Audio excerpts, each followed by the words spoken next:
Fridge door తీసిన వెంటనే మళ్ళీ క్లోజ్ చేస్తే అసలు రావట్లేదు. చాలా గట్టిగా ఉంటుంది. ఇక బలవంతం చేయాల్సి వస్తుంది దాన్ని బయట రావడం కోసం.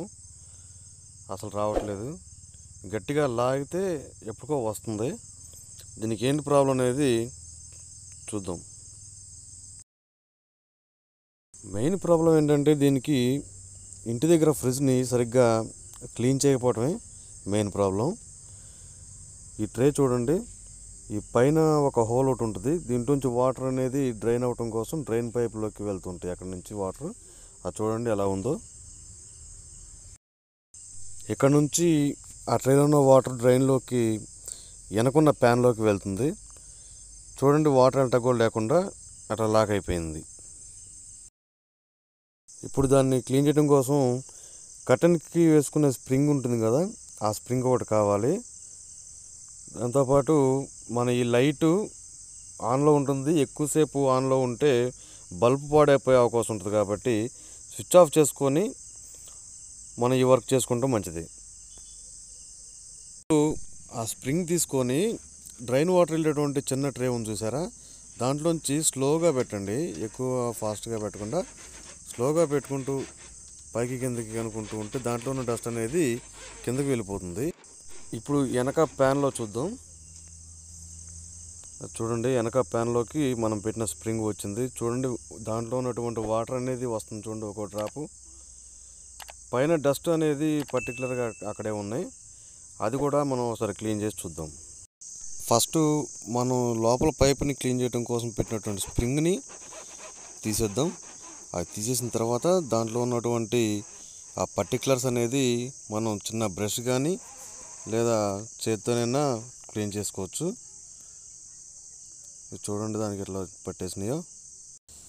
డోర్ లాక్ గురించి చెప్తానని చెప్పేసి డ్రైన్ పైపులు క్లీన్ చేస్తున్నారు అనుకుంటున్నారా? కానీ మనం డోర్ క్లోజ్ చేసిన తర్వాత మళ్ళీ ఓపెన్ చేసేటప్పుడు దానికి కొంత గాలి అనేది కావాలి. ఆ గాలి అనేది మనం డోర్ మొత్తం క్లోజ్ చేసిన తర్వాత ఎటుపక్క నుంచి వస్తుంది? మన డ్రైన్ పైప్ నుంచి మాత్రమే వస్తుంది. డ్రైన్ పైప్ అనేది క్లియర్గా ఉంటే మనం ఎన్నిసార్లు డోర్ ఓపెన్ చేసినా కానీ దానికి సరిపడా గాలి అనేది ఆ పైపులోంచి వస్తుంది. కాబట్టి మనం ఎన్నిసార్లు డోర్ ఓపెన్ చేసినా ఫ్రీగా ఓపెన్ అవుతుంది. ఇది చూడండి మొత్తం ఎంత క్లియర్ అయిపోయింది. ఇప్పుడు మనం దాంట్లో మొత్తం పైప్ అనేది క్లియర్ అవడం కోసం పైన మనం దాంట్లో నుంచి కొంచెం హాట్ వాటర్ పోసి వెనక ప్యాన్లోకి వస్తున్నాయి లేదో చూద్దాం. గ్లాస్తో వాటర్ పోసాం. ఈ పోసిన తర్వాత చూద్దాం వెనక ప్యాన్లో ఎలా ఉందో. ఇక వాటర్ చూడండి మొత్తం అన్నీ వచ్చేస్తున్నాయి ఫుల్గా. అంటే మనకి పైప్ అంతా క్లియర్గా ఉన్నదన్నమాట.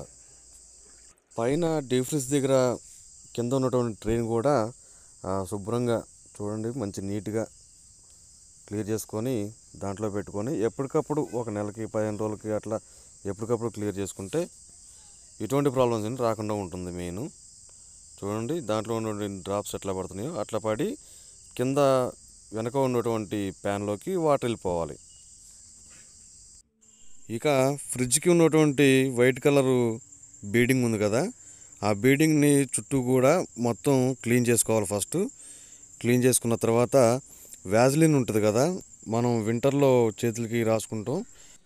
ఆ వ్యాజ్లిన్ని మనం వైట్ కలర్ ఉన్నటువంటి బీడింగ్కి డోర్ చుట్టూరు వైట్ కలర్ బీడింగ్ ఉంటుంది కదా, దానికి లైట్గా పలుసుగా రాసుకోవాలి. రాసుకున్న తర్వాత చుట్టూ రాసిన తర్వాత మనం ఎన్నిసార్లు డోర్ క్లోజ్ చేసినా ఎన్నిసార్లు డోర్ ఓపెన్ చేసినా ఫ్రీగా ఉంటుంది.